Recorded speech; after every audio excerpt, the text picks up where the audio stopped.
السلام علیکم ورحمۃ اللہ وبرکاتہ۔ آواز سب کو صحیح آ رہی ہے؟ بتا دیجیے گا، کنفرم کر دیں آواز صحیح آ رہی ہے سب کو۔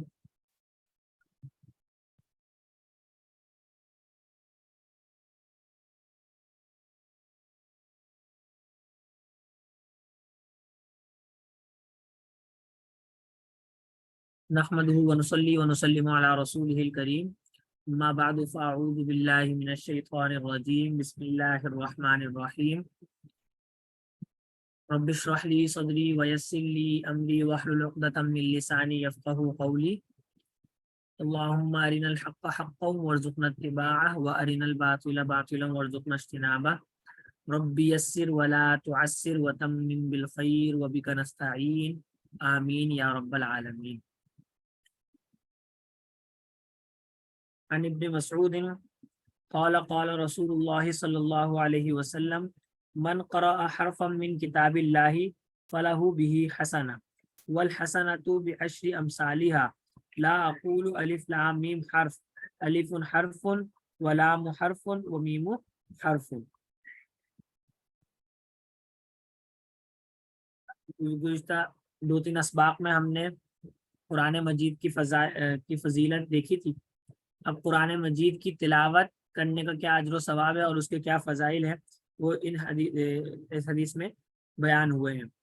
حضرت عبداللہ بن مسعود رضی اللہ عنہ سے روایت ہے کہ رسول اللہ صلی اللہ علیہ وسلم نے ارشاد فرمایا، جس نے قرآن پاک کا ایک حرف پڑھا اس نے ایک نیکی کما لی، اور یہ کہ ایک نیکی اللہ تعالیٰ کے قانون کے مطابق 10 نیکیوں کے برابر ہے۔ مزید فرمایا کہ میں یہ نہیں کہتا کہ الف لام میم ایک حرف ہے، بلکہ الف ایک حرف ہے، لام ایک حرف ہے اور میم ایک حرف ہے، لہٰذا الف لام میم پڑھنے والے کو 30 نیکیاں ملتی ہیں۔ آج کل ہمارے یہاں یہ بات کہی جاتی ہے کہ قرآن مجید کو سمجھ کر پڑھنا چاہیے اور بغیر سمجھے قرآن پڑھنے کا کوئی فائدہ نہیں۔ تو یہاں تک تو بات درست ہے کہ قرآن مجید کو سمجھ کے پڑھنا چاہیے، لیکن یہ بات کہ قرآن مجید کو بغیر سمجھے پڑھنے کا کوئی فائدہ نہیں، یہ حدیث کے مخالف بات ہے۔ احادیث میں اور علماء کے جو طریقہ چلا ہوا آ رہا ہے، یہ اس کے منافی بات ہے۔ قرآن مجید کو بغیر سمجھے پڑھنے کا بھی الگ سے ثواب ہے، اور نبی اکرم صلی اللہ علیہ وسلم نے جو مثال بیان فرمائی الف لام میم، جس کو پڑھنے پر 30 نیکیاں ملتی ہیں، یہ ایسی مثال ہے جس کا معنی صرف اللہ سبحانہ و تعالیٰ اور نبی اکرم صلی اللہ علیہ وسلم ہی جان سکتے ہیں، اور ہمیں اس کا معنی ویسے بھی معلوم نہیں۔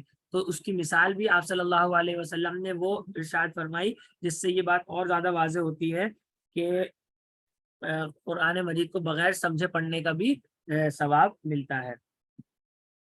اسی طرح حضرت ابن عمر رضی اللہ تعالیٰ عنہ سے ایک حدیث مروی ہے، قال قال رسول اللہ صلی اللہ علیہ وسلم ان هذه القلوب تصدع كما يصدع الحديد اذا اصابه الماء، قیل یا رسول اللہ ما جلاؤها، قال کثرة ذکر الموت وتلاوت القرآن۔ نبی اکرم صلی اللہ علیہ وسلم نے ارشاد فرمایا، بنی آدم کے قلوب پر اس طرح یعنی دلوں پر اس طرح زنگ چڑھ جاتا ہے جس طرح پانی لگنے سے لوہے پر زنگ آ جاتا ہے۔ تو عرض کیا گیا کہ حضور صلی اللہ علیہ وسلم دلوں کے اس زنگ کو دور کرنے کا ذریعہ کیا ہے؟ آپ صلی اللہ علیہ وسلم نے ارشاد فرمایا کہ موت کو زیادہ یاد کرنا اور قرآن مجید کی تلاوت کرنا۔ تو تلاوت قرآن اور موت کو یاد کرنے سے جو دلوں کے اوپر زنگ پڑتے ہیں، دلوں کے اوپر زنگ لگ جاتے ہیں، اس سے نجات ملتی ہے۔ اللہ سبحانہ و تعالیٰ ہمیں کثرت کے ساتھ تلاوت کی توفیق نصیب فرمائے۔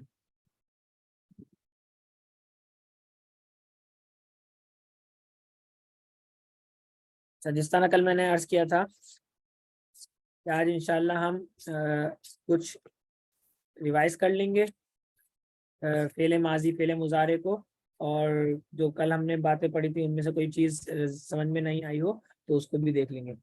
ابواب ثلاثی مجرد کی بھی کچھ چیزیں باقی رہ گئی ہیں، وہ بھی انشاءاللہ ہم مکمل کر کے پھر اس کے بعد یہ ریویژن پہ آتے ہیں۔ باقی سوال جواب کے لیے پورا موقع ہے، ابھی سے آپ اگر کسی کو کوئی سوال ہے تو وہ ساتھ ساتھ کر بھی سکتے ہیں۔ جی آواز سب کو صحیح آ رہی ہے میری؟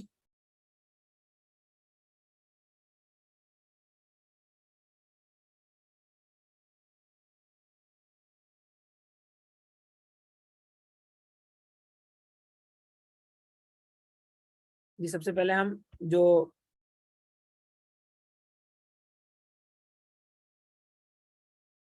سب سے پہلے ہم اس کو مکمل کر لیتے ہیں ابواب ثلاثی مجرد کو، کہ ابواب ثلاثی مجرد کے بارے میں ہم نے یہ بات پڑھی کہ وہ ابواب جس کے اندر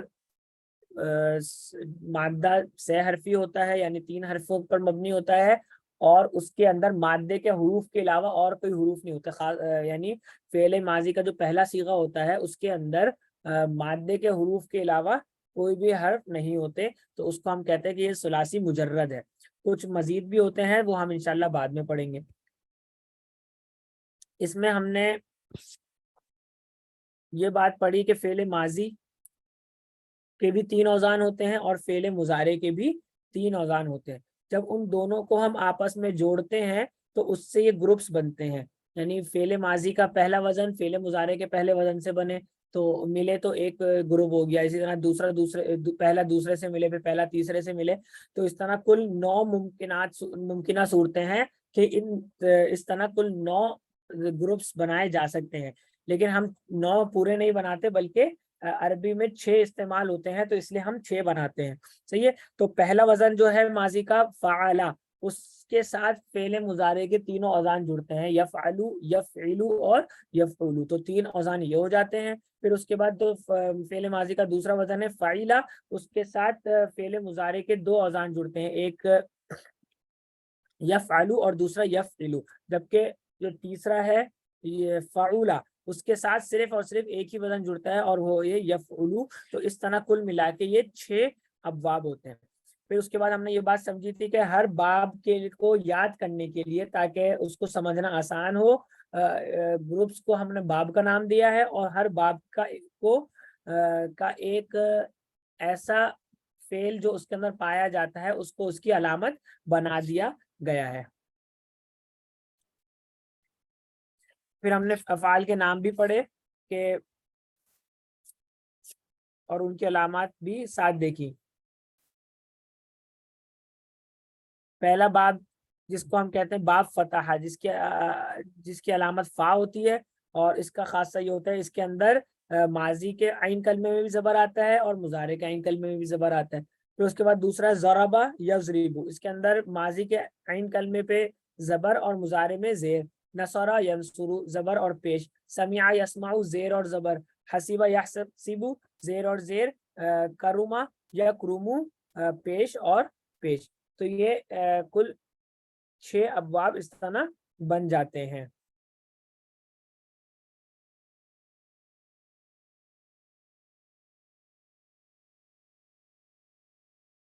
دوسری بات ہم نے یہ سمجھی کہ کون سا فعل کس اس سے آتا ہے، تو یہ اس کا کوئی قاعدہ نہیں ہے بلکہ یہ یاد کرنے کا ہے کہ آپ کو یہ سارے وزن جو یعنی کوئی بھی آپ کے سامنے فعل آئے تو آپ کو اس کی 2 چیزیں یاد کرنی ہے، ایک اس کا معنی اور دوسرا اس کا باب، کہ وہ کس باب سے، اس کا جیسے آپ کو باب پتہ چلے گا اس کو آپ کو ماضی کا وزن بھی پتہ چل جائے گا اور مضارع کا وزن بھی پتہ چل جائے گا، پھر آپ اس کی گردان بھی کر سکتے ہیں اور اس سے کوئی بھی صیغہ بنا سکتے ہیں۔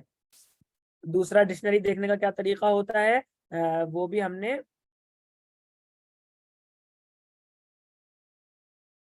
ڈکشنری دیکھنے کا بھی ہم نے طریقہ دیکھا تھا کہ عربی میں جو ڈکشنری دیکھی جاتی ہے وہ مادے کے حروف سے دیکھی جاتی ہے، الف بائی ترتیب ہوتی ہے لیکن مادے کے حروف سے ڈکشنری دیکھی جاتی ہے، اور اس کی بھی آپ لوگ مشق کرنے شروع کریں گے تو انشاءاللہ اور زیادہ آپ کو آسانی ہو جائے گی اور الفاظ کے معنی بھی ملنے شروع ہو جائیں گے۔ یعنی ایک الفاظ کے معنی کا ملنے کا طریقہ تو یہ کہ آپ کوئی آن لائن ڈکشنری میں آپ لکھیں اور اس کا معنی وہ آپ کو خود ہی بتا دے، تو اس سے ایک طریقہ یہ ہوتا ہے۔ باقی اگر آپ کو محنت کرنی ہے اور زیادہ صحیح طور پہ سمجھنا ہے تو ہر لفظ کے آپ مادے کے حروف سے ڈکشنری دیکھیں، اس سے آپ کو پتہ چل جائے گا کہ یہ جو مادہ ہے کن کن ابواب کے ساتھ آتا ہے اور اس سے کیا کیا معنی ہوتے ہیں۔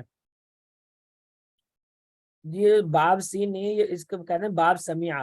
صحیح، ایک ہم نے کل پڑھی تھی بات، سین جو مستقبل کے ساتھ خاص کرنے کے لیے آتا ہے وہ باب نہیں ہوتا بلکہ وہ ایک حرف ہے، یعنی سین حرف ہے جو فعل مضارع سے پہلے لگاتے ہیں، وہ انشاءاللہ ہم ابھی دوبارہ اس کو تفصیل سے پڑھیں گے۔ لیکن باب سمیع کا مطلب یہ نہیں ہے کہ اس کا مضارع کے ساتھ خاص ہوگا، یعنی مستقبل کے ساتھ خاص ہوگا، بلکہ یہ بھی ماضی اور مضارع دونوں آئے گا، اور حال، مستقبل اور ماضی تینوں کے ساتھ اس کا آئے گا. ٹھیک ہے، یہ علامت ہے. ایک سین الگ ہم نے کل پڑھا تھا، اور ایک یہ والا سین ہے، دونوں الگ الگ ہیں. اس کے معنی جو ہیں، کتبہ کا مطلب ہوتا ہے لکھنا، سکتہ کا مطلب ہوتا ہے خاموش ہونا،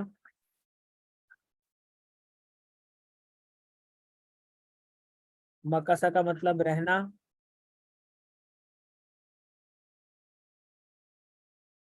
اور عقلہ کا عقل سے نکلا عقل رکھنا، حملہ کا مطلب اٹھانا، کسبہ کا مطلب کمانا، حمیدہ کا مطلب تعریف کرنا، بخیلہ کا مطلب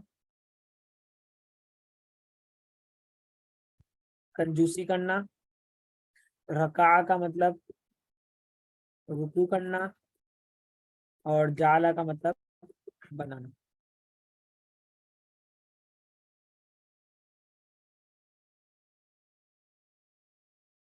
اچھا، باقی اس کے اندر ایک چیز ہمارا مزید ہے، جس کو ویسے تو کہا جاتا ہے خصوصیات ابواب. صحیح ہے، تو ویسے تو یہ تفصیلی ہو سکتا ہے، لیکن ہم اس بس مختصراً ایک ایک دو دو خصوصیات دیکھ لیتے ہیں، بلکہ ایک ایک ہی دیکھ لیتے ہیں. کچھ جو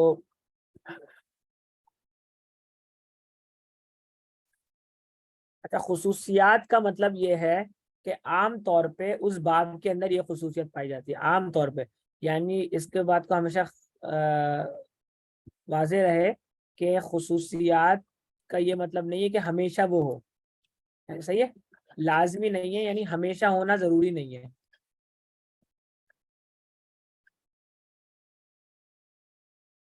اکثری اکثری بات ایسی ہوتی ہے، یعنی غالب ایسا ہوتا ہے کہ عام طور پہ ایسا ہوتا ہے. سین، فا اور نون غنہ، یہ تو کوئی مادہ نہیں ہے.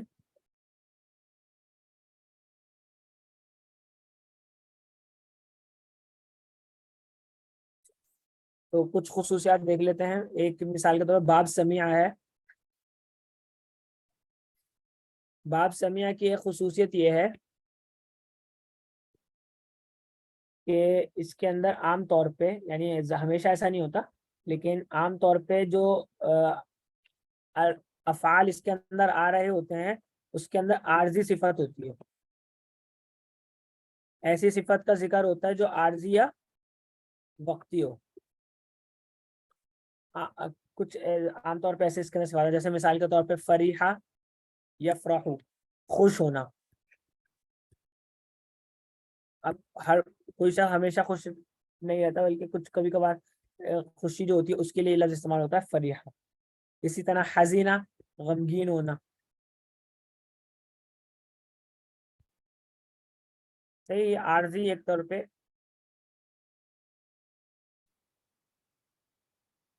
عارضی صفات کا اس کے اندر عام طور پہ معاملہ ہوتا ہے. جی، نون کا مطلب ہوتا ہے یہ ہم نے کل بات پڑھی تھی کہ اس کے ہر باب کی ایک علامت ہوتی ہے. یہ باب پڑھے تھے نا ہم نے، تو ہر باب کی یہ علامت ہوتی ہے کہ یہ ایک علامت ہے.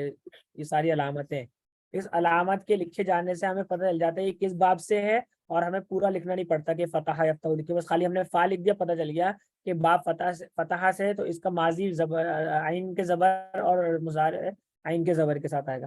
تو اسی طرح نون یہ بھی ایک علامت ہے. تو سجدہ کے آگے نون لکھنے کا مطلب یہ ہے کہ سجدہ، جب آپ اس کی آپ گردان بنائیں گے تو کیسے بنائیں گے؟ سجدہ یس جدو. صحیح ہے، یہ اس کا مطلب ہے. صحیح، باب سمیع کی یہ بات آ گئی. اسی طرح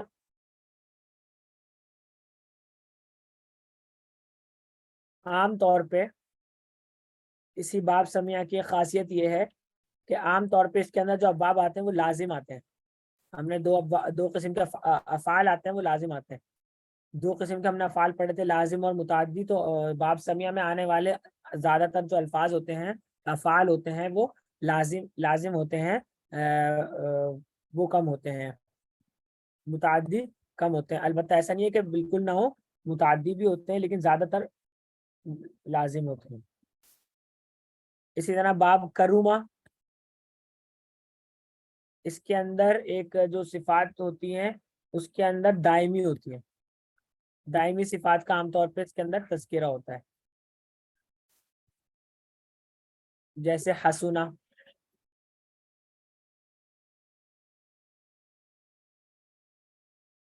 خوبصورت ہونا. صحیح. اب یہ خوبصورت ہونے کی جو صفت ہے یہ عام طور پہ دائمی ہوتی ہے. یہ نہیں ہوتا کہ تھوڑے سے وقت کے لیے خوبصورت ہوگا پھر بدصورت ہوگا، ایسا نہیں ہوتا. اسی طرح شجوع، شجوع بہادر ہونا. تو یہ دائمی صفات ہوتی ہیں.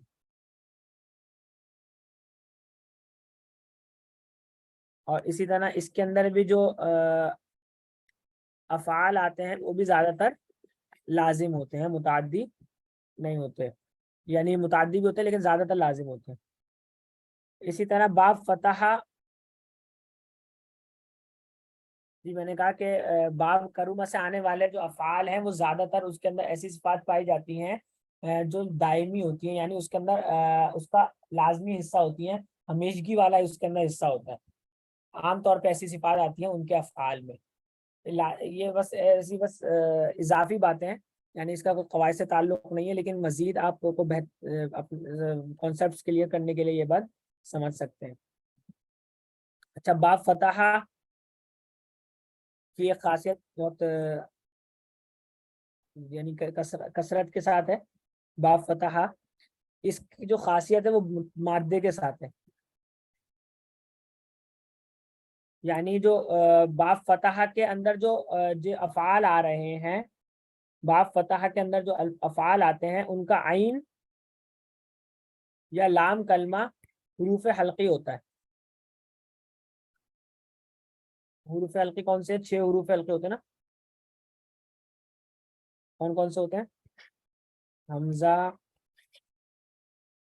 حمزہ، ہا، عین، ہا، غین، خا. صحیح.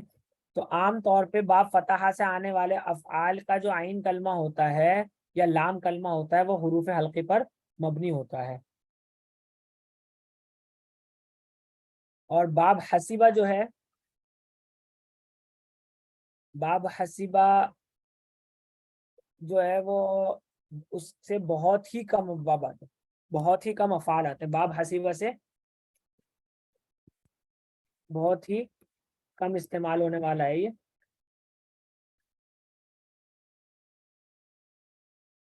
باب حسیبہ سے بہت ہی کم افعال آتے ہیں، یعنی اس کا ماضی بھی زیر کے ساتھ ہو اور مضارع بھی زیر کے ساتھ ہو، ایسا بہت ہی کم افعال میں ہوتا ہے. اور بعض لوگ اس کو علیحدہ باب کے طور پہ ذکر بھی نہیں کرتے اس وجہ سے کہ اس کا جو استعمال ہے وہ بہت ہی کم ہے. اور دوسری مزے کی بات یہ ہے کہ باب حسیبہ، حسیبہ کا جو اپنا فعل ہے وہ خود بھی باب سمیعہ سے آتا ہے. یعنی جو باب حسیبہ، ایک حسیبہ یحسیبو بھی ہوتا ہے لیکن وہ عام طور پہ استعمال نہیں ہوتا. اصل جو استعمال ہوتا ہے وہ ہوتا ہے حسیبہ یحسبو. صحیح ہے. تو یہ بھی ایک عجیب سی بات ہے. یعنی قرآن میں جانتے ہیں ایحسب الانسان، ایحسب کا ورڈ آتا ہے تو یہ اسی پہلے مضارع اس کا یحسبو بن رہا ہے. تو یہ حسیبہ خود تو ایک باب کا نام ہے لیکن اس باب سے خود بھی عام طور پہ نہیں آتا بلکہ باب سمیعہ سے یہ آ رہا ہوتا ہے. چونکہ اس کا استعمال بھی بہت کم ہے لیکن چونکہ کچھ ورڈز ایسے ہیں جس کا حسیبہ سے اس تعلق میں آتا ہے تو اس لیے اس کو ہم نے ذکر کر دیا ہے. البتہ اس کو نہ بھی ذکر کرے تو کوئی ایسا مسئلہ نہیں ہے. تو اصل جو ہوتے ہیں وہ اوپر والے 4 ہیں، اور کرومہ اور حسیبہ اس کا استعمال کافی کم ہے. حسیبہ کا تقریباً نہ ہونے کے برابر ہے اور کرومہ کا بھی تھوڑا بہت ہے. اچھا،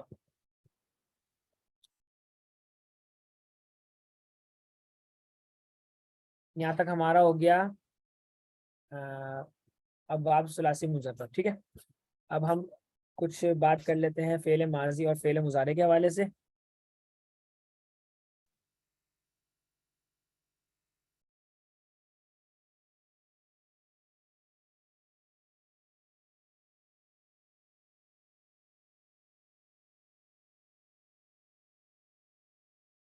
ہاں، کروما، کروما میں نے کہا ہے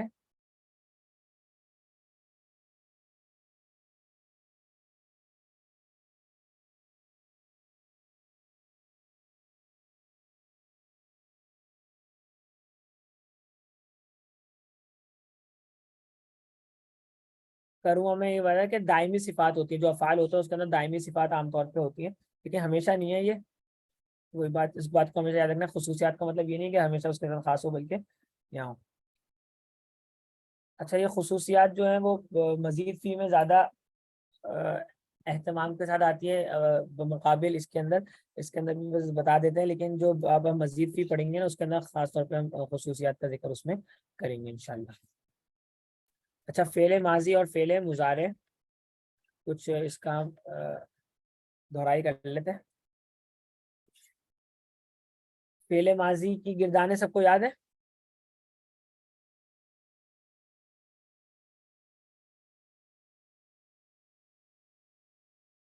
فعل ماضی اور فعل مضارع کی جو گردانیں،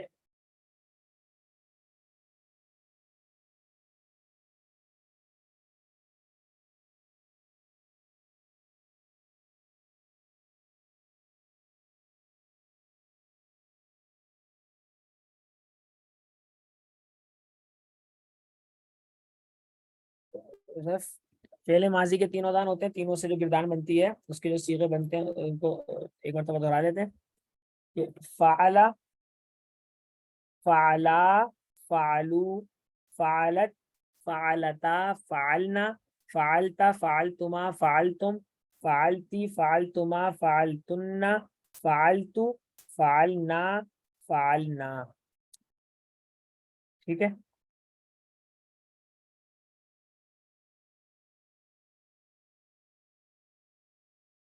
اسی طرح فعل مضارع کی کیا ہے؟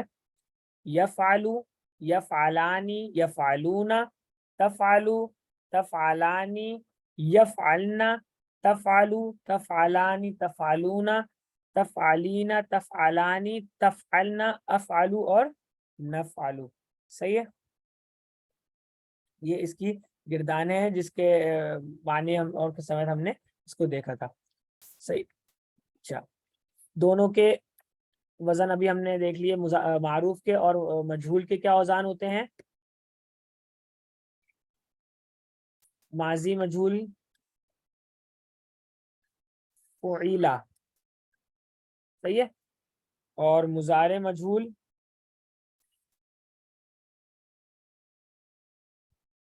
یفعلو، ٹھیک ہے۔ تو مجہول اور معروف پہچاننے کا کیا طریقہ ہے کہ فعل ماضی میں جو چونکہ مادے سے شروع ہوتا ہے، فعل ماضی کس سے شروع ہوتا ہے؟ مادے کے پہلے حرف سے شروع ہوتا ہے، تو معروف میں وہ زبر کے ساتھ آئے گا، مجہول میں وہ پیش کے ساتھ آئے گا، ٹھیک ہے۔ اسی طرح فعل مضارع علامت مضارع سے شروع ہوتا ہے، وہ بھی معروف میں زبر کے ساتھ آئے گا اور مجہول میں پیش کے ساتھ آئے گا، یعنی اگر علامت مضارع کے اوپر پیش آ رہا ہے تو اس کا مطلب ہے وہ فعل مجہول ہے، اور اگر علامت مضارع کے اوپر زبر آ رہا ہے تو اس کا مطلب ہے وہ فعل معروف ہے، ٹھیک ہے۔ کیا کلیئر نہیں ہے، کیا ریپیٹ کرنا ہے؟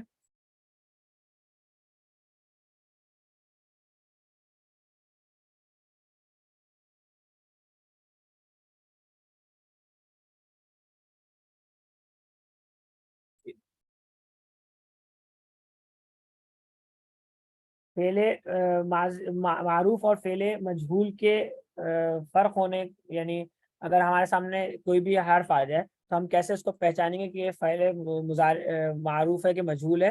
تو اس کے لیے آسان بات یہ ہے کہ وہ شروع کہاں سے ہو رہا ہے، صحیح ہے۔ فعل ماضی شروع ہوتا ہے مادے کے پہلے حرف سے، تو وہ اگر زبر کے ساتھ ہے تو ہم اس کو کہیں گے کہ یہ معروف ہے، پیش کے ساتھ ہے تو اس کو کہیں گے مجہول ہے۔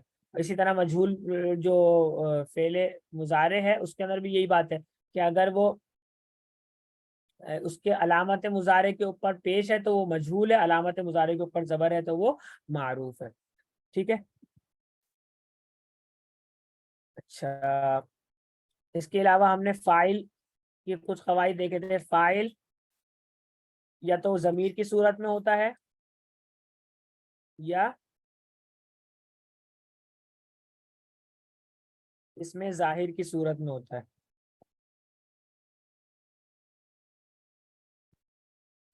جی آسان بات ہے.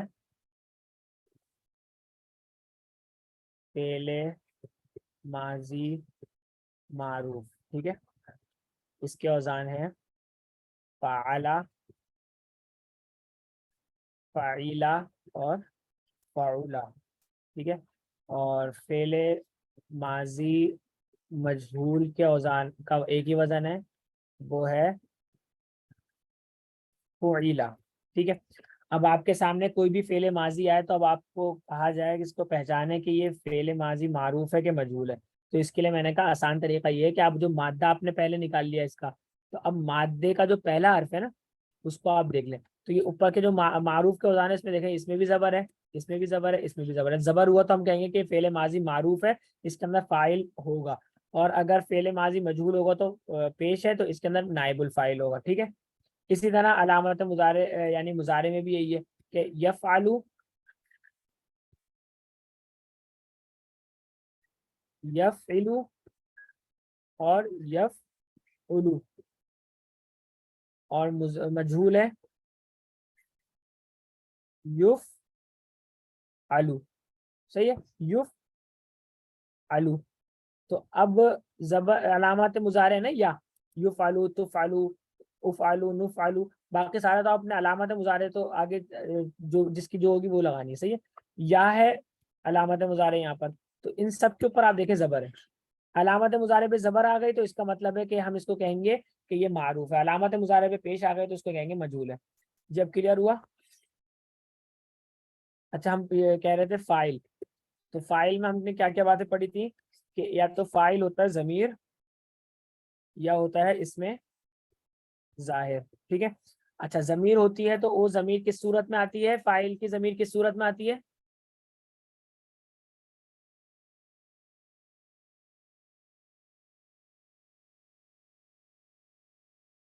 جی فائل کی ضمیر کس صورت میں آتی ہے؟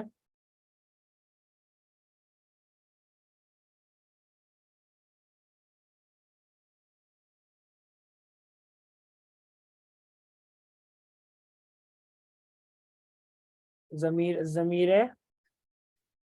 مرفوعہ متصلہ کی صورت میں. ٹھیک ہے. یعنی وہ اسی کے اندر فعل کے اندر ہی موجود ہوتی ہے. صحیح ہے. اور وہ وہی ضمائر ہوتی ہیں ہوا، ہما، ہم، یا، ہما، ہننا، انتا، انتما، انتم، انتی، انتما، انتنا، انا، نحنو، نحنو. یہی ضمائر فاعل بن کے آ رہی ہوتی ہیں، چاہے وہ فعل ماضی ہو چاہے وہ فعل مضارع ہو، دونوں کے اندر یہی ضمائر بن کے آ رہی ہوتی ہیں فاعل. اور اس میں ظاہر ہوتا ہے تو وہ فعل کے بعد آ رہا ہوتا ہے. اس میں ظاہر کے ہم نے کچھ قواعد پڑھے تھے، جو اس کے اندر جو اہم قواعد ہے وہ یہ ہیں کہ ہمیشہ واحد آئے گی،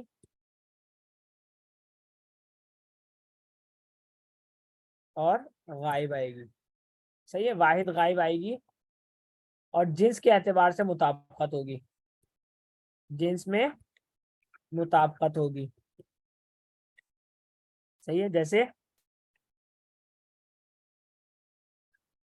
زید نے کھایا، یا زید کھاتا ہے، کھائے گا. ٹھیک ہے. تو اس کے لیے کیا استعمال ہوگا؟ کھانے کو کہتے ہیں اکلا یاکلو. صحیح ہے. اکلا یاکلو کون سا باب ہے اکلا یاکلو؟ تو ہم نے فعل زید ہے نا آگے کیا کہتے ہیں، اس میں فاعل زید ہے، تو ہم نے کیا کہتے ہیں مذکر لے کے آنا ہے نا. اکلا، اکلا زیدن. ٹھیک ہے. اور یا کلو، اکلا یا کلو زیدن. صحیح ہے. زید نے کھایا اور زید کھاتا ہے. اچھا ایک بات یاد رکھیں کہ جب ہم بولیں گے نا، ہم سے کوئی بھی پوچھے گا کہ یہ کون سا باب ہے، تو ہمیں اس باب کا نام لینا ہے. ایک ہم نے باب کا نام پڑھا تھا، ایک اس کی علامت پڑھی تھی. تو علامت اس لیے ہے کہ ہمیں لکھنے میں آسانی ہو، علامت اس لیے ہے کہ ہمیں لکھنے میں آسانی ہو، پورا نہ لکھنا پڑے باب نصارہ، اتنا بڑا لکھا صرف نون لکھ دیا سمجھ میں آ جائے. لیکن اگر ہم سے کوئی پوچھے یہ کس باب سے ہے تو ہم کہیں گے یہ باب نصرہ سے. کیا کہیں گے کہ یہ باب نصرہ سے.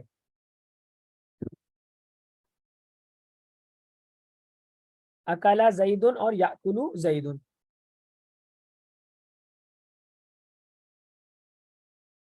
اور اس کے علاوہ اور ہم نے کیا کیا فائل کے بارے میں، فائل کے استعمال میں ہم نے اور کیا کیا چیزیں دیکھی تھی. کچھ اضافی چیزیں بھی تھی، لیکن اصل جو بنیادی بات وہ یہی تھی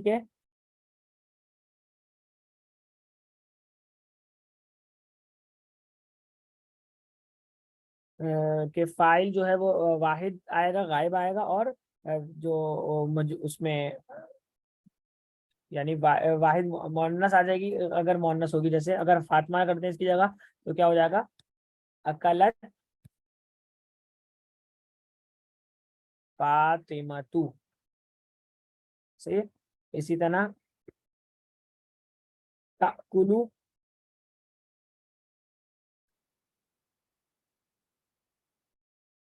فاطمہ تو. ٹھیک ہے. یہ فاطمہ تو کیوں ہے؟ کیونکہ یہ غیر منصرف ہے.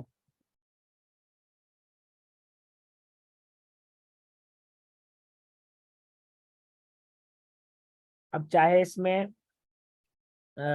تسنیہ آ جائے چاہے جمع آ جائے، جب بھی ہم نے یہ رکھنا ہے. جیسے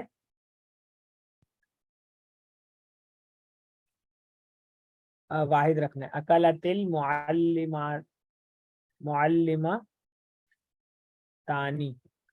صحیح ہے. اسی طرح تاکل المعلمہ تانی. اسی طرح جمع آ جائے گا تو اکل المعلمون اور یأکل المعلم.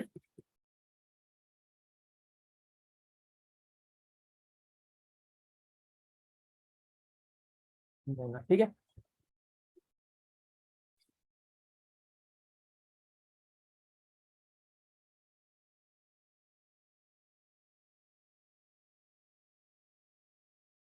باقی ہم نے یہ دیکھا تھا کہ غیر عاقل کی جمع مکسر ہو تو کیا ہوتا ہے، غیر عاقل کی جمع مکسر ہو. اور اسی طرح کچھ ہم نے دیکھا تھا کہ جہاں ہم واحد مذکر بھی لا سکتے ہیں، مؤنث بھی لا سکتے ہیں. تو یہ ہم نے کچھ مزید بھی دیکھی تھی، اس کو آپ لوگ ریوائز کر سکتے ہیں.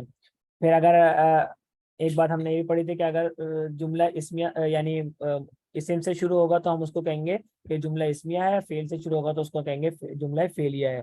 ٹھیک ہے. مثال کے طور پر اگر ہم اس کو جملہ اسمیہ بنائیں گے تو کیسے بنائیں گے؟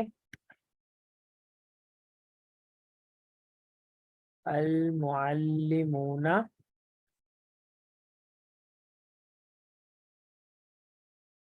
اکلو. صحیح ہے. اسی کے حساب سے پھر لے کے آئیں گے کیونکہ مبتدا اور خبر میں مطابقت ہوتی ہے. صحیح. المعلمون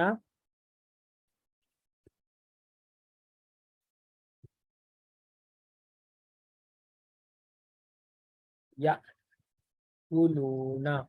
ٹھیک ہے. المعلمات فیل چینج کر لیتے ہیں. شریبا کون سا آئے گا؟ شریبا شریبا شریبو شریبت شریبتا شریبنا. صحیح ہے. شریبنا. اور اسی طرح المعلمات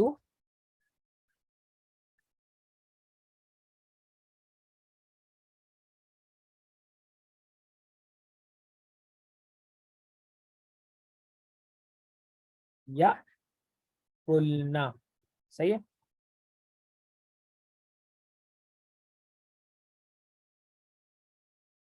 یہ ہم نے بات پڑھی تھی.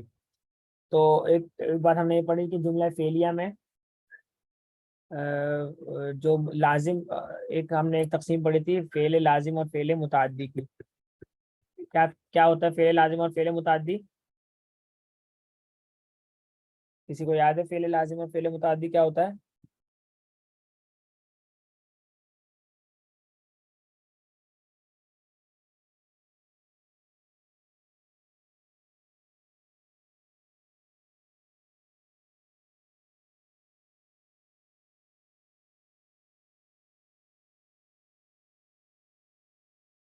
جی لازم وہ جس کے اندر مفعول نہیں آ سکتا.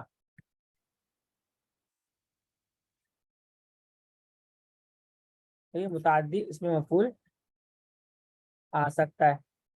صحیح ہے. اور اس کے ہم نے کچھ علاماتیں دیکھی تھی کہ مثال کے طور پر ماضی میں ہم اس کا ترجمہ کیسے کرتے تھے,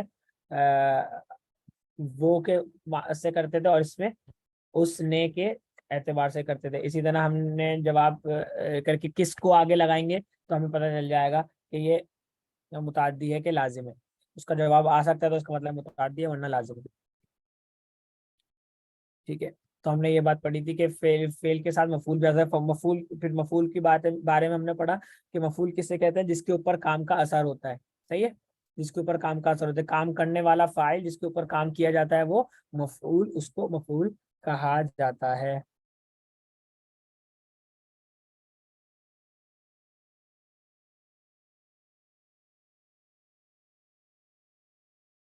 پھر ہم نے یہ بھی سمجھا کہ دو افعال والے, دو مفعول والے بھی کچھ افعال ایسے ہوتے ہیں جس کے لیے دو مفعول ہونے ضروری ہیں. یعنی دو مفعول اس کے ہو سکتے ہیں, جیسے حسیبہ ایک ہم نے کہا گمان کرنا, اسی طرح جعلا اس کے ساتھ بھی دو مفعول آ سکتے ہیں.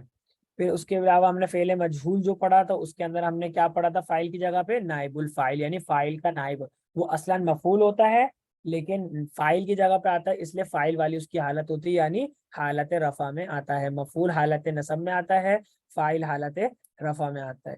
صحیح ہے. یہ ہماری کچھ چیزیں تھیں.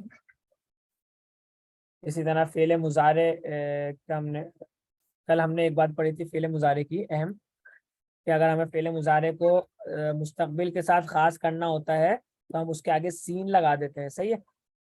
تو جیسے مثال کے طور پہ ایک ہے, ایک فعل ہے حمیدہ یحمدو.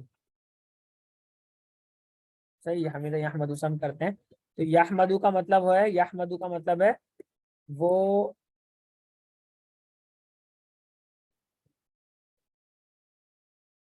وہ تعریف کرتا ہے یا کرے گا. صحیح ہے. لیکن اگر ہم اس کو یحمدو کے بجائے اس کو ہم نے سین لگا دیں, اس کو بنا دیں سیحمدو, اس کا ترجمہ ہوگا وہ تعریف کرے گا. صحیح ہے. اب اس کے اندر سے وہ تعریف کرتا ہے والا ترجمہ ختم ہو جائے گا, وہ اس میں نہیں آ سکتا. اسی طرح دوسرا طریقہ ہوتا ہے سوفہ لگا دیں, جس کا مطلب ہوتا ہے عن قریب. اس سے بھی مضارع کا معنی یعنی مستقبل کا ہی معنی خاص ہو جاتا ہے.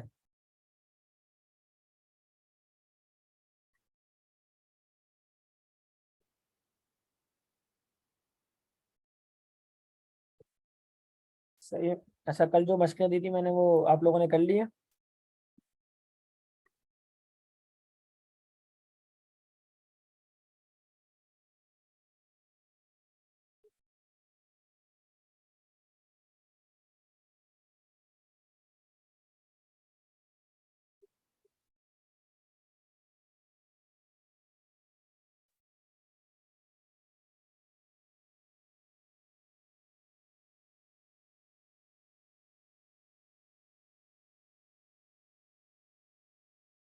کل میں نے کچھ مشقیں شیئر کی تھی.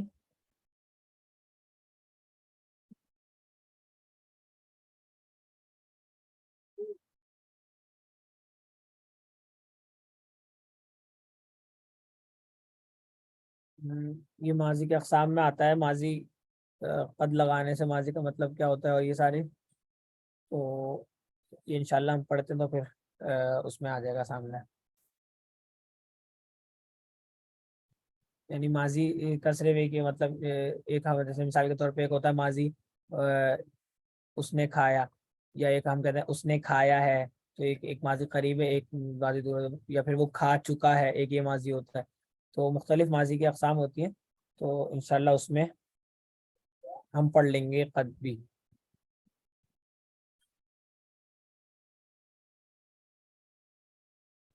قریبہ والی اگزامپل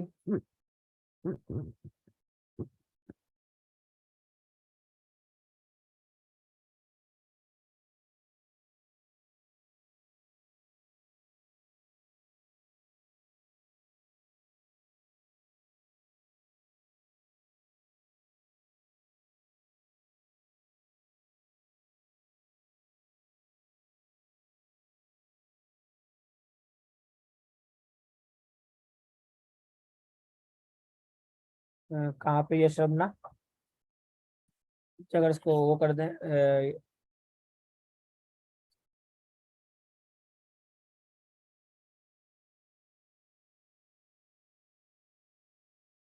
اگر یہ والا فعل استعمال کریں گے تو یہ شربنا آئے گا.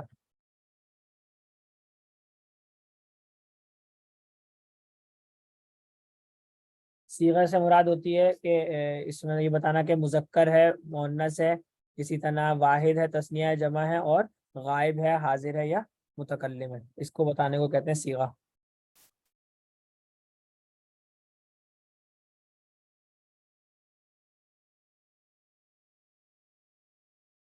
شکل ہم نے جو مشق دی تھی ایک، اس کی ایک دو دیکھ لیتے ہیں. مثال کے طور پہ ایک ورڈ تھا اس میں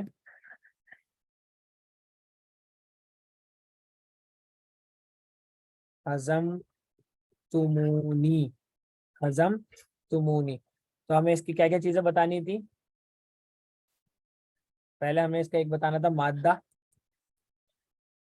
دوسرا اس کا بتانا تھا زمانہ، تیسرا بتانا تھا کہ معروف ہے یا مجہول ہے، اور چوتھا اس کا صیغہ بتانا تھا، اور پانچواں ترجمہ. ٹھیک ہے. ایک ورڈ ہے ہضم تمونی، اس سے ہم نے یہ تمام باتیں بتانی تھی. تو ہضم تمونی کا کیا مادہ ہوگا؟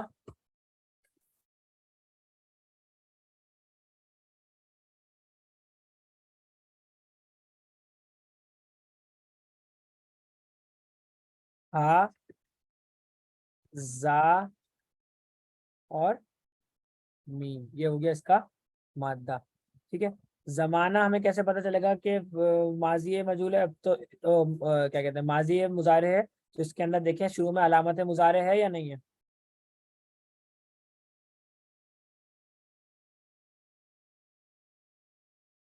علامت مضارع نہیں ہے تو اس کا مطلب ہے یہ ماضی ہے. ٹھیک ہے. پھر اس کے بعد جو پہلا لفظ ہے اس کے اوپر زبر ہے کہ پیش ہے؟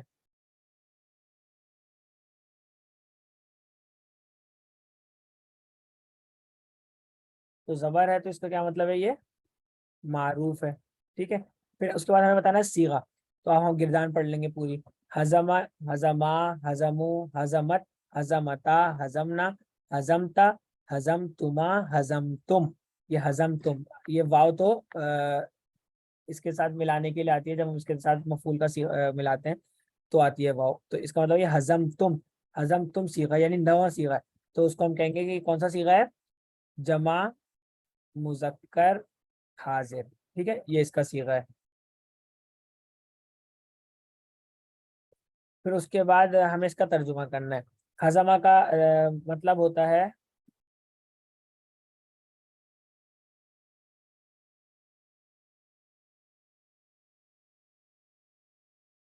ہزیمت کا کیا مطلب ہوتا ہے؟ رسوا کرنا ہے یا شکست دینا، شکست شکست دے کر رسوا کر دینا.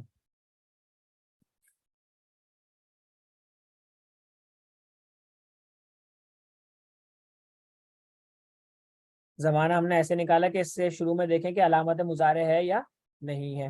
صحیح ہے. صیغہ، صیغہ وہ ہوتا ہے نا کہ آپ نے واحد یہ بتانا ہے اس کا واحد تثنیہ جمع ہے، تو ہم نے اس کا دیکھا یہ جمع ہے تو جمع لکھ دیا.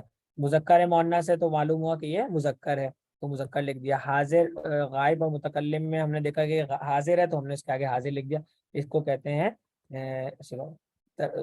اچھا. اب اس کے اندر فعل بھی ہے، فاعل بھی ہے، اور مفعول بھی ہے. صحیح ہے.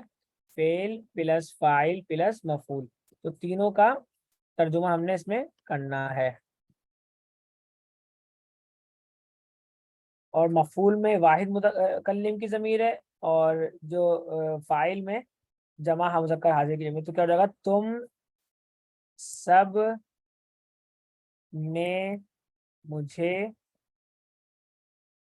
شکست دی. ٹھیک ہے. یا رسوا کیا. ٹھیک ہے.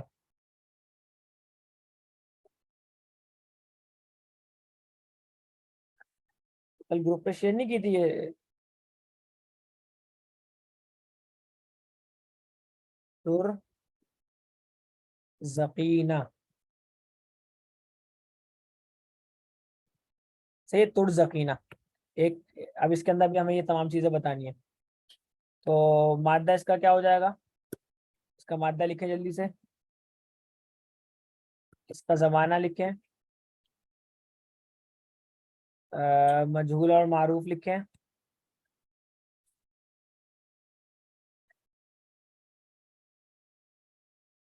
اور صیغہ. اور پھر اس کے بعد ترجمہ. ٹھیک ہے جی. تو مادہ اس کا کیا بن رہا ہے؟ را، زا اور قاف. شروع میں علامت مضارع ہے تا. ٹھیک ہے، علامت مضارع تا ہے تو اس کا مطلب ہے یہ مضارع ہے. صحیح ہے. اور اس کے اوپر پیش ہے تو اس کا مطلب ہے یہ مجہول ہے. صحیح ہے. صیغہ کیسے پتہ چلے گا؟ تو ہمیں پوری گردان پڑھیں گے تو اس سے ہمیں یہ پتہ چل جائے گا کہ واحد مؤنث حاضر کا صیغہ ہے. صحیح ہے. تو اس کے حساب سے ترجمہ کر دیا جائے گا. اور مجہول کا ترجمہ کرنا، مضارع کا ترجمہ کرنا اور واحد مؤنث حاضر کا ترجمہ کرنا ہے کہ تم ایک مؤنث کو رزق دیا جاتا ہے. ٹھیک ہے.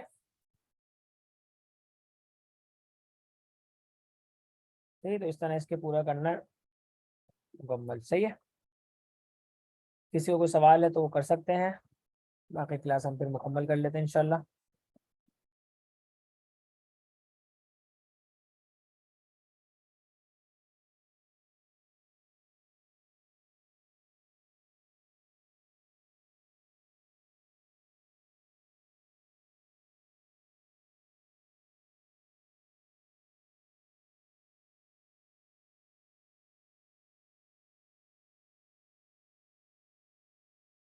جی دونوں میں ترجمہ کریں گے. میں نے ایک منٹ کے رزق دیا جاتا ہے، دیا جائے گا. ٹھیک ہے.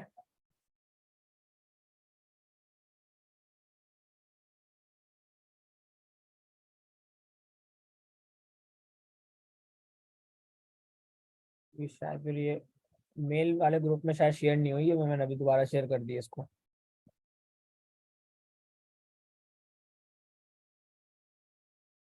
ٹھیک ہے. اگر کسی کو سوال تو کر سکتے ہیں. باقی جی فعل مجہول جی اچھا سوال ہے کہ فعل مجہول جو ہوگا وہ صرف متعدی ہی کا آ سکتا ہے. صحیح ہے. جو خود ہی لازم ہوگا تو اس کا تو مفعول ہی نہیں آ سکتا. تو فعل مجہول کیسے آئے گا؟ صحیح ہے. مثال کے طور پہ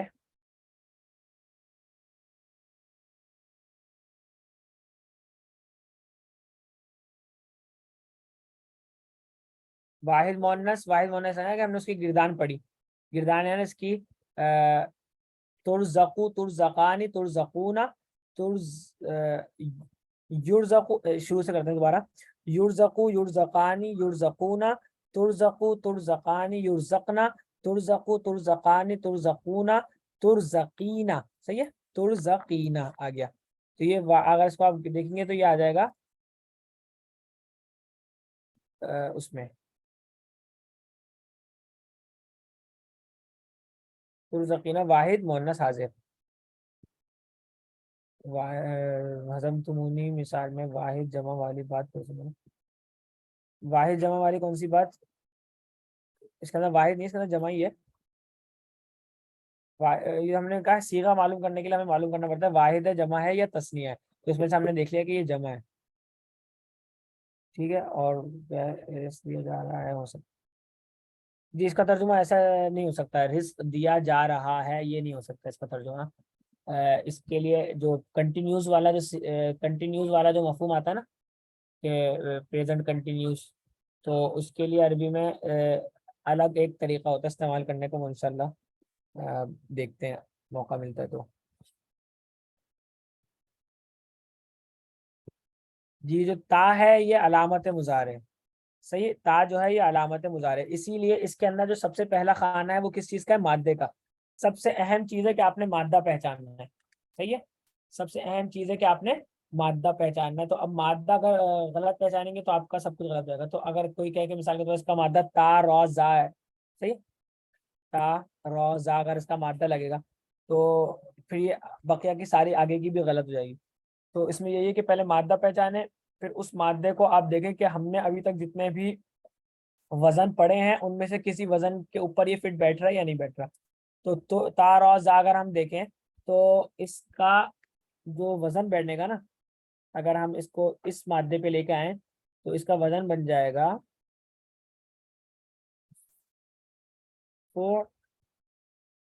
فعلا ترزقینا ہے نا, تو تا کو بنا دیا ہم نے مثال کے طور پہ فا, را کو بنا دیا ہم نے جزم, اور زاق کو بنا دیا ہم نے لام. ٹھیک ہے, اب اس کے بعد ہے قوف یا فعلقینا, یہ بن جائے گا پھر ہمارا وزن, جو کہ بالکل غلط ہے. ہم نے آج تک ایسا کوئی وزن پڑھا ہی نہیں اور ایسا کوئی وزن ہوتا ہی نہیں ہے. فعلقینا اس کا مطلب ہے یہ وزن نہیں ہے. لیکن اگر ہم تا را زا کو ہم فا عین لام کو اگر ہم اس کی جگہ پہ لے کے آئیں تو ہمارا یہ بات صحیح ہو جائے گی. تو فالینا ہم نے وزن پڑھا ہوا ہے. ٹھیک ہے, تو مادہ نکالا جائے. سب سے پہلے آپ دیکھیں اس کے اندر کیا مادہ بن سکتا ہے, پھر اس مادے کو آپ دیکھیں کہ ہم نے جو اوزان پڑھے ان میں سے کسی اوزان کے اوپر وزن کے اوپر آ رہا ہے یا نہیں آ رہا, تو خود ہی مادہ نکالنا آسان ہو جائے گا انشاءاللہ. اور پڑھتے پڑھتے یہ سمجھ بھی آنی شروع ہو جائے گی بات. ٹھیک ہے,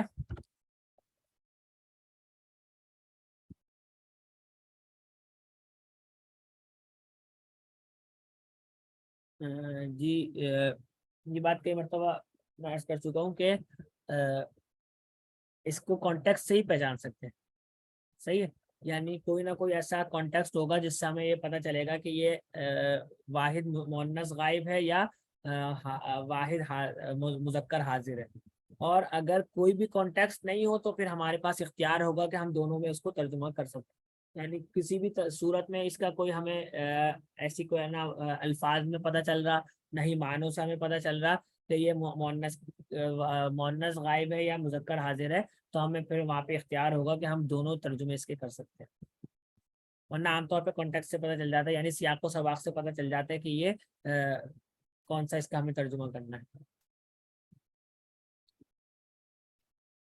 تو جہاں پہ بھی ہمیں اختیار مل رہا ہے تو وہاں پہ یہی بات ہے کہ اس میں ہمارے پاس اختیار ہوگا اور سیاق و سباق کی بات آئے گی. جس طرح عربی میں تو یہ کم ہے, بقیہ زبانوں میں یہ زیادہ ہے. صحیح ہے, جیسے اردو میں ہم چاہے وہ مذکر ہو چاہے مؤنث ہو, ہم دونوں کے لیے وہ استعمال کرتے ہیں.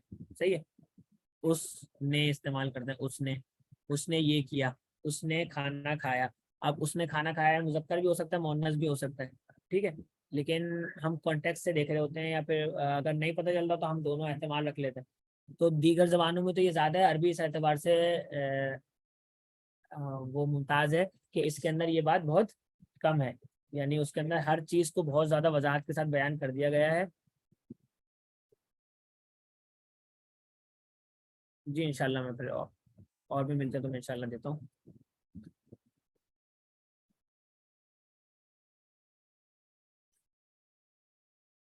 باقی قرآن مجید ہمارے پاس موجود ہے الحمدللہ.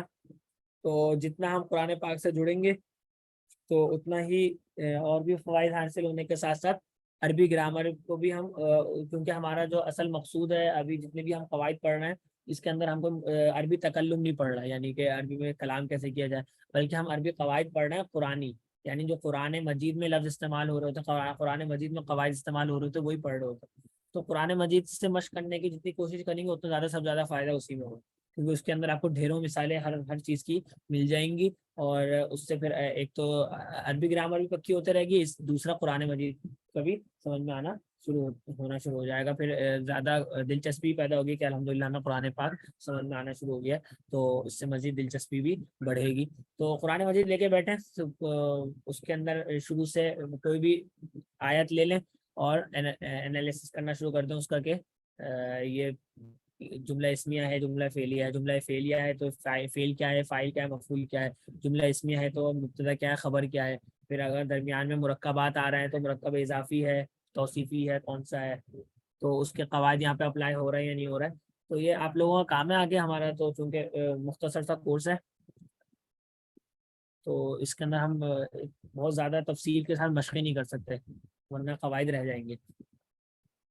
تو مشقیں آپ لوگوں کے بقیہ اوقات میں، یعنی جو بقیہ 3 دن ہوتے ہیں ان میں کرنے کی کوشش کریں، یا پھر کسی کے پاس دن میں ٹائم ہے، رات میں ٹائم ہے تو اس وقت کرنے کی کوشش کریں. ٹھیک ہے، کلاس مکمل کرتے ہیں. سبحانک اللہم و بحمدک، نشہد ان لا الہ الا انت، نستغفرک و نتوب الیک. کسی کو کوئی سوال ہے تو وہ کر لیں، بقیہ پھر